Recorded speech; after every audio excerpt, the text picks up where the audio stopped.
buntag sa tanan. Salamat pagi, saudara-saudara. Let's try that again. Maayong buntag sa tanan. Mayong buntag daw, tubag mo. I see Pastor Kaderma smiling. He knows that I'm trying very hard. Nakita na kung nagpayong-pahiyom sa Pastor Kaderma. Kaya balos siya nga grabe na kong paningkamot. Thank you, Pastor Nipipun, for the kind introduction. Dahil kayong salamat, Pastor Nipon, sa imong maayo kayo nga pag-introduce. This is Pastor Palomares. This is Pastor Somsay. So you see, we're a great team already. Yeah, nagkahiusagin may makikisunan yung nga dako nga team. It is an honor for me to be here to join you this morning for devotional. Usa kadako na kong dungog nga makiglambigit kaninyo ning ato ang morning devotional. When we think about the work of the Lord, we know that the time is short and there's a lot to be done. Kung maghuna-huna ta mahitungod sa buluhaton sa Ginoo kay balot nga daghan kayo ang angay buhaton unya mubo na lang ang The panahon. question is, who is going to do it and how are we going to do it? Ang pangutana unsaon nato paghimo niini o kanusa nato ni siya buhaton. How are we going to share the light to the communities, to other people, to the world? Unsaon nato pagpahat mga higala sa kahayag ngadto sa komunidad sa kalibutan. In Matthew chapter 5 verse 16, let your light so shine before men that they may see your good works and glorify your Father which is in heaven. Ang Matthew 5:16 nagaingon pasigaang inyong mga suga at ubangan sa mga tao aron makita nila ang inyong mga mayong binuhatan ug ilang himayaon ang inyong amahan nga naat sa langit. It's easy to say that, oh yeah, just be the light to the community. Sayon kayo pagsulti nga, kita ang kahayag ngadto sa komunidad. But what about those whom we don't know? Apan unsa man, kumusta man katong wa ta kaila? There is a man by the name of John Napoli. Doray usa ka tawo nga gingalan og si John Napoli. And he is an Italian fisherman. Usa siya ka mayo kayo nga instrumentalist. Fisherman. Mananagat, I'm sorry. And one morning he was fishing Ug usa ka buntag samtang siya nanagat beneath the Golden Gate Bridge in San Francisco Harbor. dito ilalom sa gate sa San Francisco Harbor. Apparently, there was a hospital ship by the name of Netherlands. Doon ay usa ka hospital ship nga ginganlan og sinatalen It happened to collide, hit with a oil tanker. nga nakigpangga kini sa usa ka oil tanker. What happened to the people in the ship? It landed in the water. Kung sa may nahitabo ang mga tao nga bungka ko niya niadto sa tubig. There were a lot of people in the water and shouting, "Help me, I'm drowning." Duray daghang kay mga tao nga tuwa dito naglutaw-lutaw sa tubig nangayog panabang tungod kay sila sugod nagkalumos. Some say, "I can't swim. Ang uban mo ingon nga di ko kabalo mo langoy. Help me." Tabangi ko. Well, this John was there, but he noticed there were people in the water, so he steered his boat toward the group. Samtang si John tuwa dito nakita niya nga daghang kay mga tao sa tubig iyang gidala ang gamay niyang bangka ug unya gipalutaw niya sa tubig. What is he going to do? His boat was full of fish. Ang problema kay ang iyahang bangka puno og isda. And so he tried to reach for one. Busa iyaha kining Got him gihanapan on board. iyang gipanghabwa ang mga isda. And a few more. Ug unya sige pag yun habwa. Pretty soon, his boat was getting too heavy with fish and the people. Ug unya nagkabugat ang iyang bangka tungod kay kini gisundan og mga tao uban po ng So isda he tuwa dito. thought very quickly, what was he going to do with the number of people? And what about his fish? Sagudahuna siya nga unsa may paagi ani daghang kay tao nga angay luwason pero sayang mo pod ang isda. That is the whole night's work for him. That's 2,000 pounds worth of fish. Usa ka gabi ito niyang paningkamot mga higala nga makadakop og isda o niya daghan kayo to unsaon ilabay na ba to? If all of you were John Napoli, what would you do? Kung kamong tanan mao si John Napoli unsa may inyong himuon? Remember, you don't know these people in the water. Hinumdumi nga wa mo kaila to mga tao nga dito galutaw-lutaw sa tubig. You had nothing to do with the accident. Wa po siya kabangkagan kung unsay nahitabong aksidente. All you were doing was trying to make a living by catching fish. Ang iyahang trabaho mao lang gid ang pagpanagat pinaagi sa mao lang gid ang pagpanakop sa isda. And so he thought hard and long, and he said, wow, these people need help. Naghuna-huna siya nga, kini mga tawhana nagkinahanglan gyud og tabang. And so he emptied his boat. He took out all the fish. Busang gihimo niya iyahag yung gihawasan og sulod ang iyahang One by bangka. one, he reached for the people and got them on board. Og niya iyang gipasakay hinay-hinay usa og usa ang tanan nga mga tao. He was able to help 70 people. Nakatabang siya og 70 ka mga katawhan. Days, weeks, and months and years after that, they spent time to get to know one another. Og niya sa diha nga nagpadayon ang mga kapanahunan, adlaw, bulan og tuig, nagkaila sila og katong mga tawhana. Because those whom he saved wanted to know who he was and why he did it.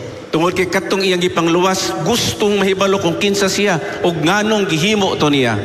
And so that was a happy relationship built. O dunay usa ka malipayon nga relasyon ang napundar niya tong panahon. And to him, he was so happy that he was able to save those people. Og alang kaniya grabe ang iyang kalipay nga nakahimo siya sa pagluwas niya tong mga tawhana. Jesus allowed the people to do good to one another. Si Ginoong Hesukristo iyahang gitugutan nga ang matag tawo mohimo og maayo ngadto sa uban. There are others who try to participate in the saving of the souls. Dunay daghan nga gusto mo apil ni ining pagdaog og mga kalag. One of the good examples in the Bible is John the Baptist. Ang usa sa mga ehemplo din sa Biblia mao si Juan Bautista. In Matthew chapter 3 verses 1 and 2, in those days John the Baptist came preaching in the wilderness of Judea and saying, "Repent, for the kingdom of heaven is at hand." Sa Matthew 3:1 paingon sa 2 nag-ingon din atong panahon si Juan Bautista miadto og nagwali dito sa Judea og naghimo sa pagsulti nga ang gingharian sa Dios haduol na. John also was the one trying to understand God's mission given to him. Gusto po ni Juan nga masabtan ang misyon sa Dios nga gihatag gadto kaniya. And because of the commission given to him, the Holy Spirit led him to do the work for the Lord. Ug tungod sa buluhaton nga gihatag ngadto kaniya ang balaang espiritu naggiya kaniya nga iyang buhaton kini dito sa kalibutan. John spent time preaching, helping others to know the light. Si Juan naghatag siya og mga panahon sa pagwali aron mapahat niya ang kahayag. And his duty was to prepare the way and get people ready for Jesus. Kay gusto niya nga maandam ang mga katawhan sa pag-abot ni Ginoong Hesukristo. Sharing the good news. Ang pagpahat sa mayong balita. How do we share good news? Unsaon na to pagpahat ang maayong balita? Do we always have to be preaching? Kinahanglan ba gyud nga magsigil ang tagwali? Do we always have to be saving souls in the water like John Napoli? Kinahanglan ba gyud nga tanang panahon magluwas tag mga tawo gikan sa tubig sama sa gihimo ni John Napoli? In Matthew chapter 4 verses 15 and 16. Ang Mateo kapitulo 4 bersikulo 16 In 17. Galilee, Dito sa there Galilea, were Gentiles. dunay mga hintil. The people living in darkness have seen a great light. On those living in the land of shadow of death, a light had dawned. O ang katong mga tawhana nga wala sila sa kahayag, nakakita sila sa kahayag tungod sa gidala nga kahayag ngadto kanila. So, what happened was that Jesus spent time doing the ministry for the 3.5 years. Ang nahitabo dito nga si Kristo, naghimo siya pagministeryo sa 3 ka tuig. For a year, he spent time ministering in Judea and Jerusalem. Sa usa ka tuig naghimo siya sa pagministeryo dito sa Judea ug sa Jerusalem. Then he realized that there was a location that he ought to go. Og nahuna-hunaan niya nga aduna pagyudapit nga gusto o angay niya nga atuan. It was Galilee. Og kanang gitawag nga But why Galilee. Galilee? Apan ngano magyud nga sa That's Galilea? because there were more lost souls there. Kay sa Galilea di ay mga higala daghan kayong kalagan nga wala nga tuwa dito. So Jesus was a great example for the thought, the theme, I will go. Si Ginoong Hesukristo mo og yun ang pinakamaayo nga ehemplo niining tema nga moadto ko.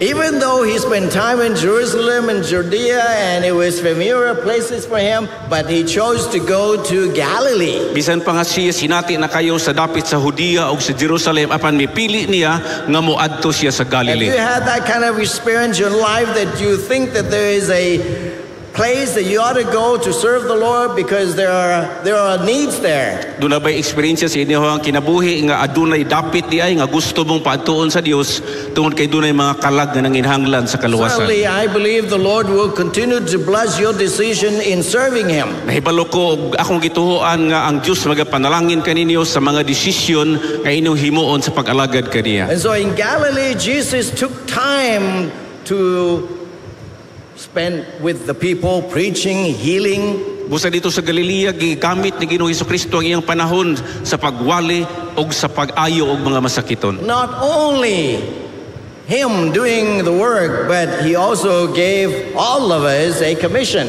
Dili lang kay siya ra ang mubuhat sa buluhaton, apan gihatag niya kanato ang maong katungod sa paghimo sa And ingon. I'm sure you're familiar with Matthew 28:18 to 20. Okay, balo ko nga kamo sinati kayo nining Mateo kapitulo 28, 18 paingon sa 20. Then Jesus came to them and said, all authority in heaven and on earth has been given to me. Og si Jesus miingon kanila nga ang otoridad sa langit gihatag kining tanan nganhi kanako. Therefore, go and make disciples of all nations, Busa panglakaw kamo og paghimog tinun-an sa tibuok kanasuran.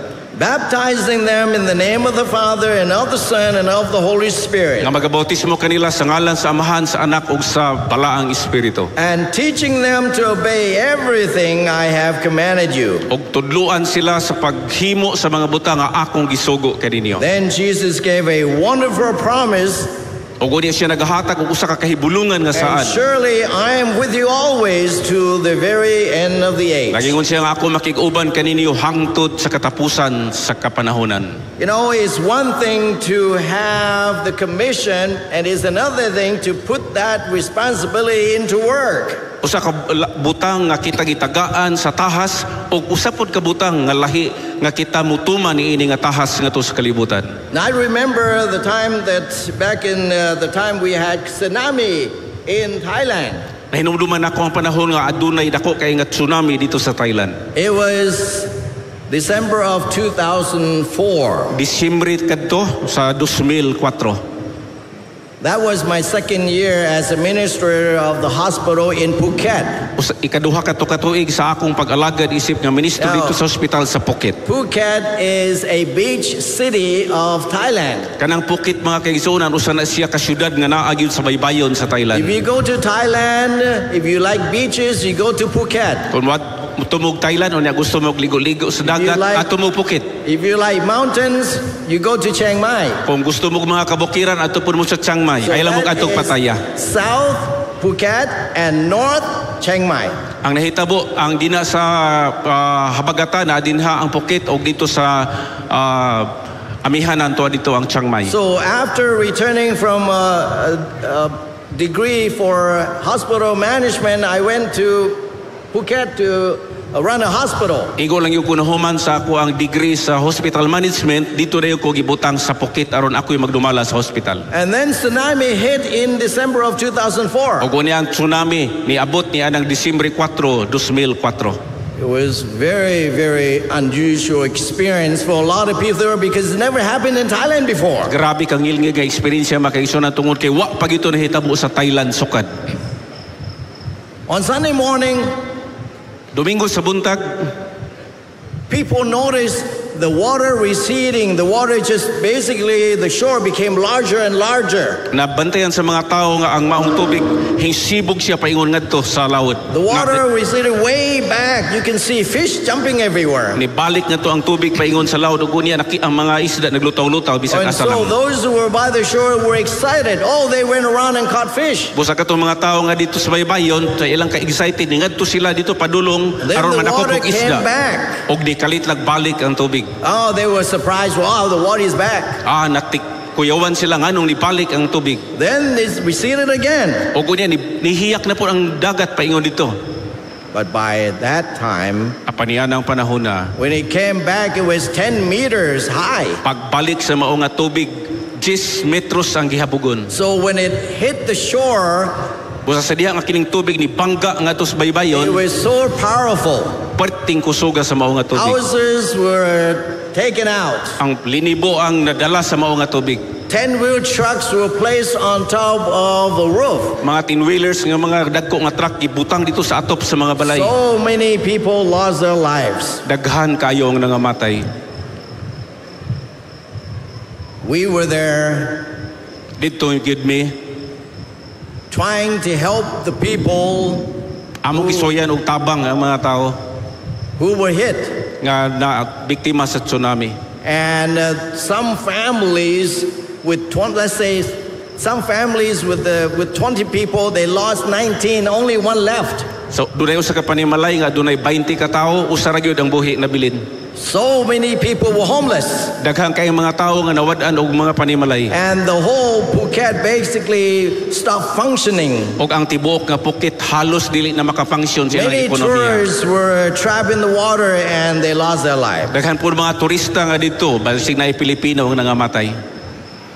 For the next 3 years, Mission Hospital and ADRA did the work in helping the people. Yan ang nagsunod nga tulo ka mga katuigan, ang Mission Hospital sa Phuket, mayroon man ang ADRA hingtabang sa mga tao. We had a group of counselors for children in the schools. Daghan mig mga counselors nga among gibutang dito sa We eskwelahan had alang sa mga counselor bata. for adults. Dunay mga nagtambag nga to sa We mga had a hamtong na. medical outreach program to help people. Dunay daghan nga mga medical outreach program para sa mga tao. So can you imagine, for the 3-year period, we did running back and forth every single day helping people. Busa inyong imagine makaisunan nga ninang tulo ka tuig, grabe na mong lakaw-lakaw dagan aron sa pagtabang sa mga Because tao. we believe that we could help the community, so we did the work. Tungod kay among gituhuan nga among yung tabangan ang komunidad, mao na nga among gibuhat kadto. We put our effort into work, the Lord blessed the effort. Ug diya sa diha nga kami may buhat,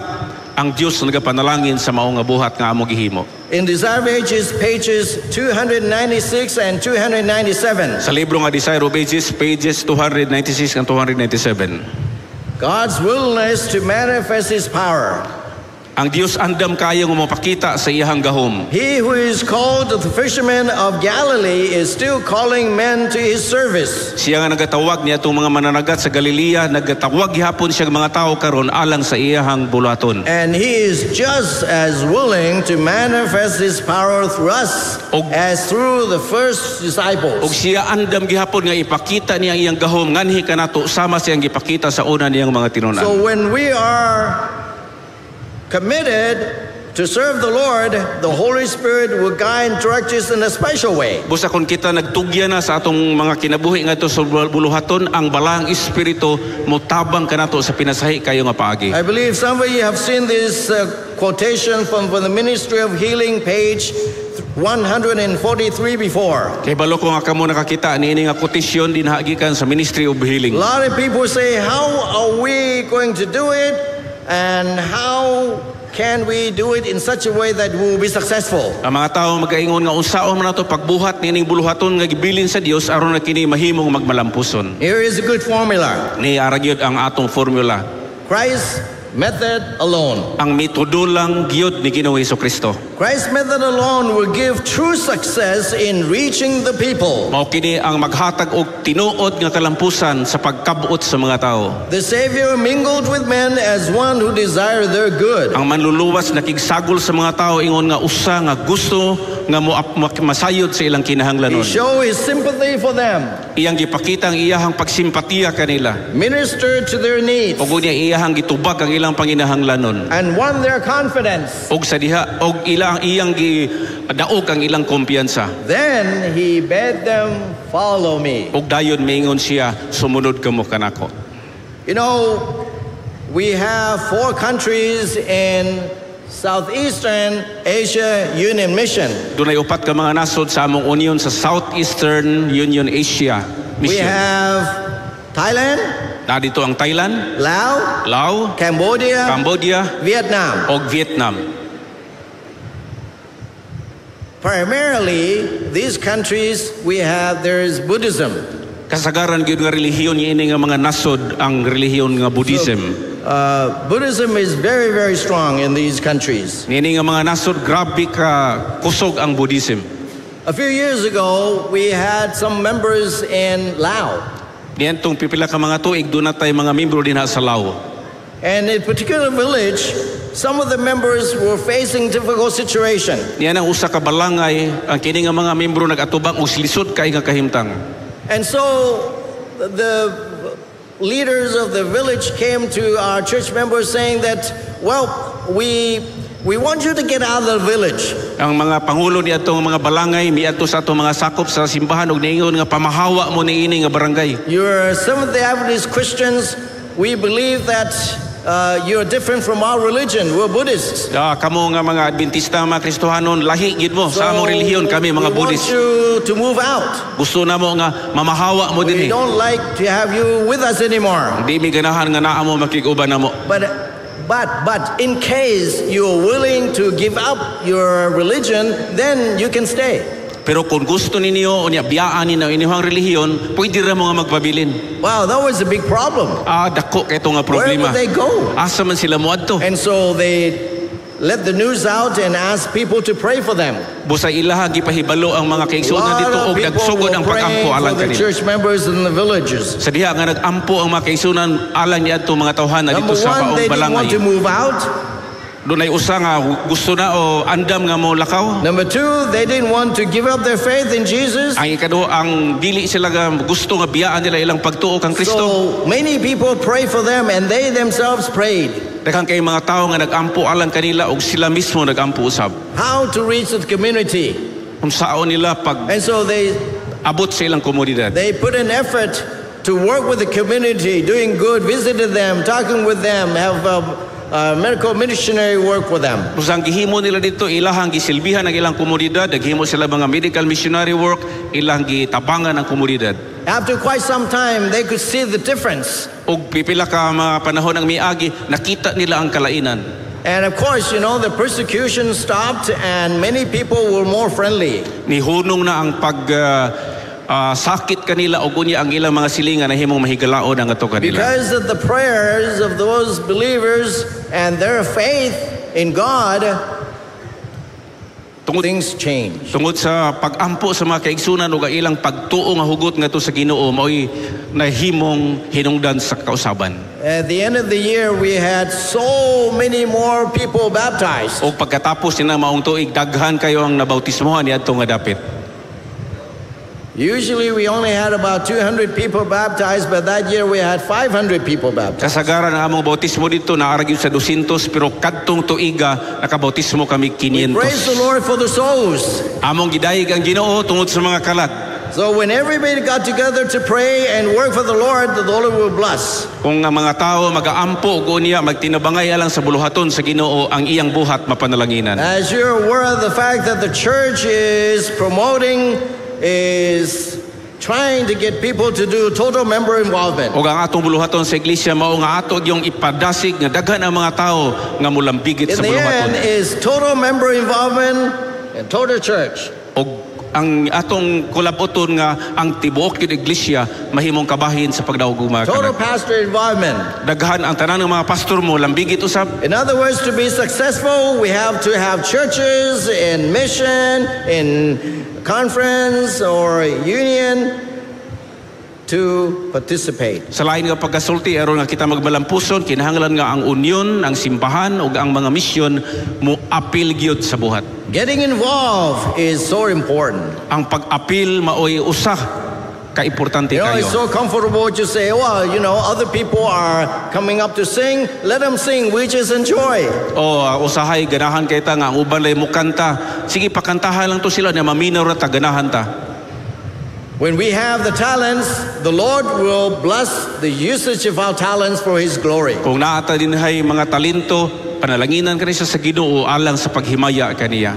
In the book of Gospel Workers, page 352 says, Ang libro nga Gospel Workers 352 nagakanayon. the work of God in this earth can never be finished until the men and women comprising our church membership rally to work. Ang buluhaton sa Dios tining yuta dili gyud matapos hangtod nga mga babae ug lalaki kauban sa tibok iglesia nga pagkasinakop og sa mga ministro maghiusa diha sa buluhaton. And unite the efforts with those of ministers and church officers. O gunya ang pakiglambigit sa ilahang pagtrabaho mga opisyalis sa iglesia o mga pastors. So it is, Mr. White says that we all need to put our effort together. Nagingon gud si Sister White nga kitag yung tanan kinahanglan nga mubuhat sa buluhaton. We have pastors training church members in their churches. Dunay mga pastors nga ilang buluhaton mao ang pagbansay sa iglesia.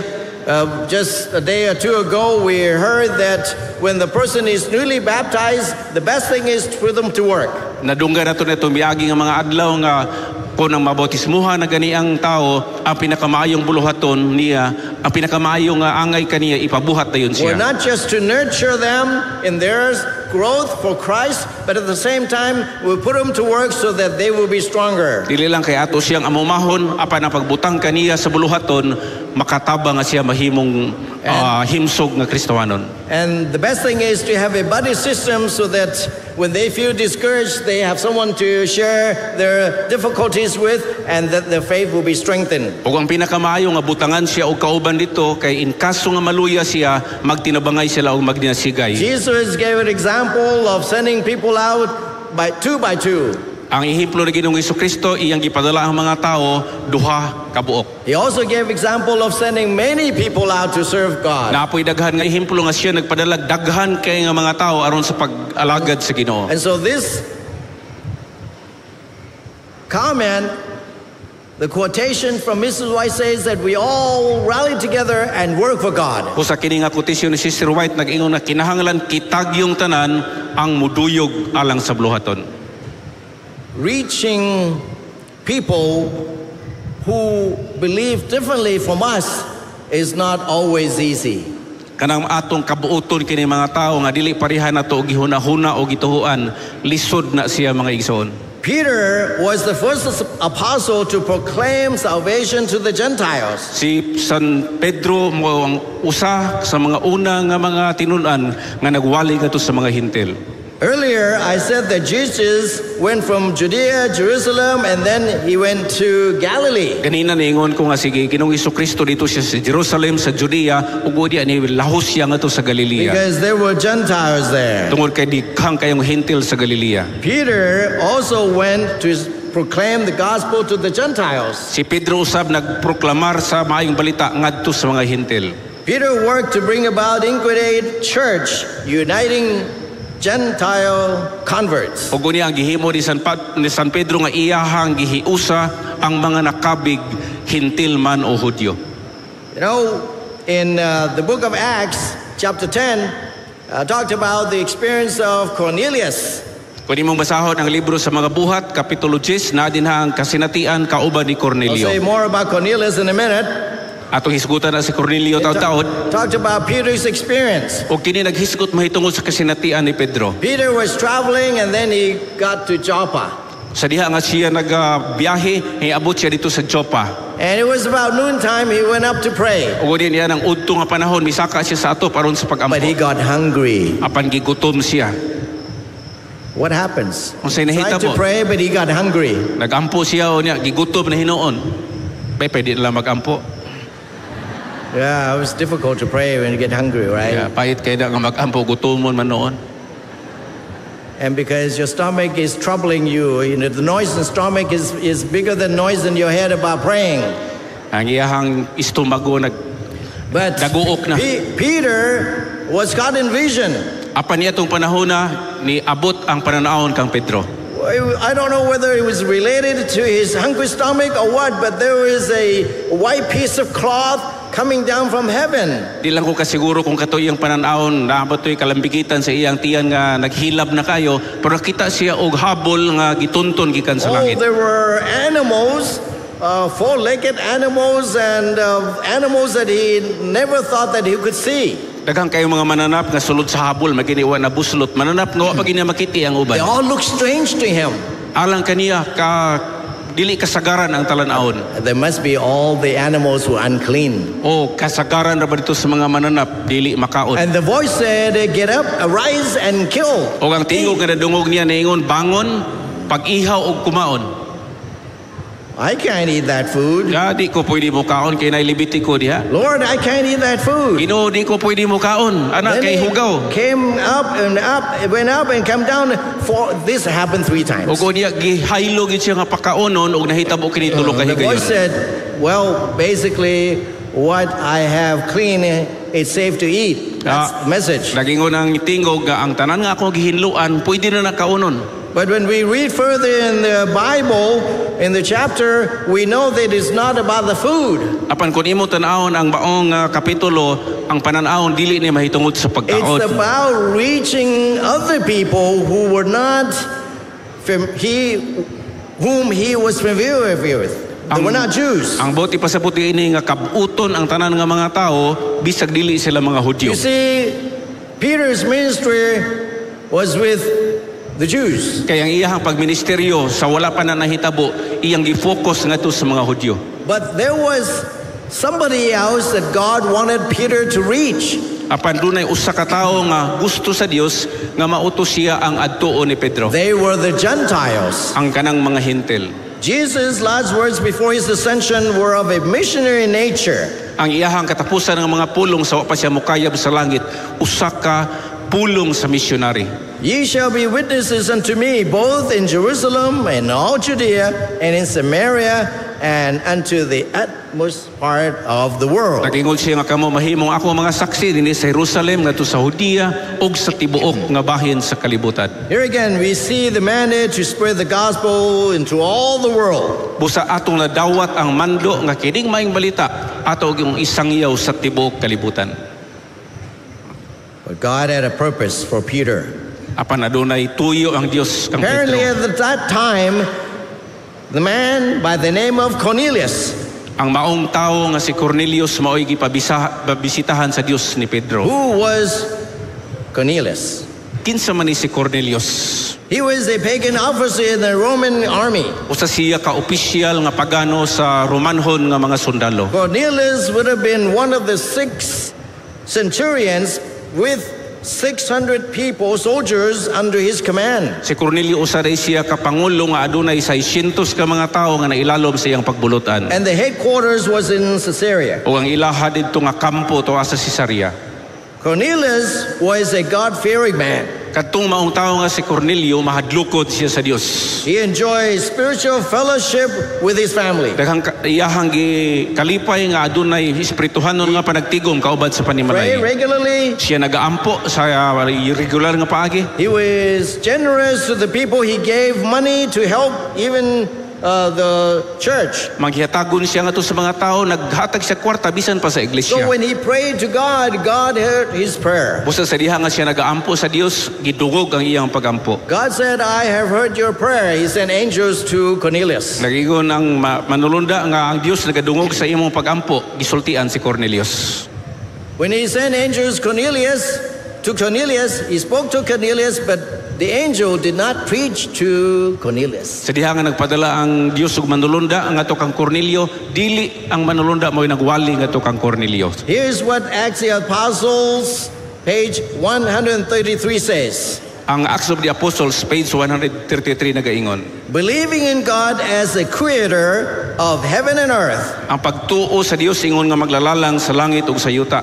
Cornelius revered him, Si Cornelio nagatahod kaniya, acknowledged his authority, giilan ang iyang otoridad and sought his counsel in all the affairs of his life. og iyahang gipangayo ang tambag sa Dios sa tibuok nga ginabuhimo niya sa iyang He kinabuhi. was faithful to Jehovah in his home life Siya matinud-anon kang Hiyuba sa iyang kinabuhi. and his official duties. Og ang iyahang pinakadako nga buluhaton He had erected the altar of God in his home. sa iyang buluhat, sa iyang panimalay, doon na dito'y altar sa Dios. This is very interesting. Lamig nindot kay di siya nga bahin. For he dared not attempt to carry out his plans or to bear his responsibilities without the help of God. Tungod kay dili niya gusto nga buhaton ang iyang mga responsibilidad o buluhaton nga walay tabang gikan sa Dios. So we can see that Cornelius was very faithful to the light that he has received. Busa atong mahibaw ang dinhi nga si Cornelius matinud-anon kaayo siya sa kahayag nga iyang nadawat. So he was praying to God. So nag-ampo siya sa Dios. God sent an angel to him. Ang Dios nagpadalag manulunda But ngadto the kaniya. angel did not preach to him. Apan ang manulunda wala nagawali ngadto kang Cornelius. Then what happened? Unsa man dayon ang nahitabo? How was he going to get to know God? Yun sa niya pagkahibalo nga naay Dios. Well, was Peter. Oh, pinaagi kang Pedro. So you have Cornelius on this side, Peter on this side. Busa dinhi si Cornelio sa mao nga bahin, sa pikas putua dito si Pedro. Peter was praying and the Lord spoke to him in vision, Si Pedro nagaampo og niya ang Dios na letting kay-istorya him kaniya. know that he had to reach other people than Jews. Gipahibalo si Pedro nga kinahanglan iyang kabuton ang daghan mga tao dili lang kay Hudyo ra. Then you had Cornelius on one side praying to God. Og sa pikas putua dito si Cornelio nagaampo pud ngadto sa Dios. And God heard his prayer. He sent an angel to speak to him, Ug niya ang maong Dios nga ni tubag siyang pagampo nagpadalag manulunda ngadto kang Cornelio. telling him that he should go to see Peter. Gisultian siya nga kinahanglan makikita siya ni Pedro. God worked in a wonderful, marvelous way Ang Dios nagabuhat mga kaigsuonan sa kahibulungan kaayo nga pamaagi. because Cornelius was a Gentile who feared God. Tungod kay si Cornelio usa ka hentil nga mahadlokon sa Dios. The angel opened the way for Peter and Cornelius to be together Ang manulunda mao'y nagpaagi hatag paagi nga mag-abot gyud si Cornelio ug ang because si Peter Pedro. was to tell Cornelius about Jesus. Tungod kay gusto sa Dios nga sultian ni Pedro si Cornelio mahitungod kang Ginoong We can see Jesucristo. here an example of how the Lord uses humans as his messengers to the world. Ato makita diri ang ehemplo kung unsaon sa Dios paggamit og mga tao aron nga iyang buluhaton So magmalampuson. when the theme goes, Jesus is coming, get involved. Busas niya ang tema nga nagaingon si Jesus mo balik kinahanglan kita mo apil So sa Peter buhat. set a good example for us to spread the gospel to those who are not Christians. Busa si Pedro mo ang atong ehemplo nga kinahanglan ikatag ining mayong balita bisan pangadto sa mga dili pa Kristohanon. Cornelius' conversion and Peter's role in the witnessing task were so important for the mission of the church that Ang- God had communicated in a supernatural way. Ang gihimo ni San Pedro isip usa ka kabahin sa pagkakabig ni Cornelio mao ni ang pamaagi nga ang Dios magabuhat dinhi usab kanato. I was not born into a Christian family. Wala ko natawo sa Kristohanon nga panimalay.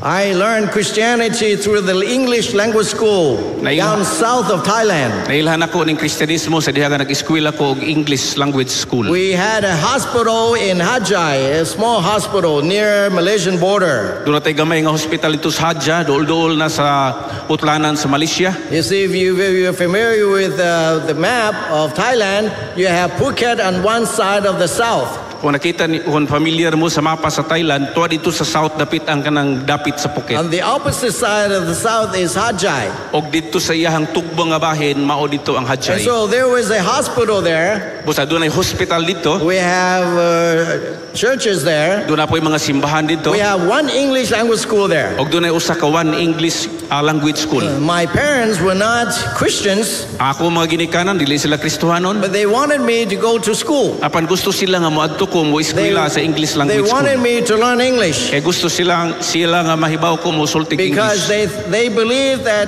with English proficiency, I could get better education and I could get better job. Kaya nagtuwa ko mga ginikanan kung mayo ko mo English, mas mayo ang ako ang dangatan o ang ako ang pagpanarbaho. That was their purpose. Mao na ilang katuyuan. And so I went to English grammar school. Busa mato ko dito sa eskwelahan sa English.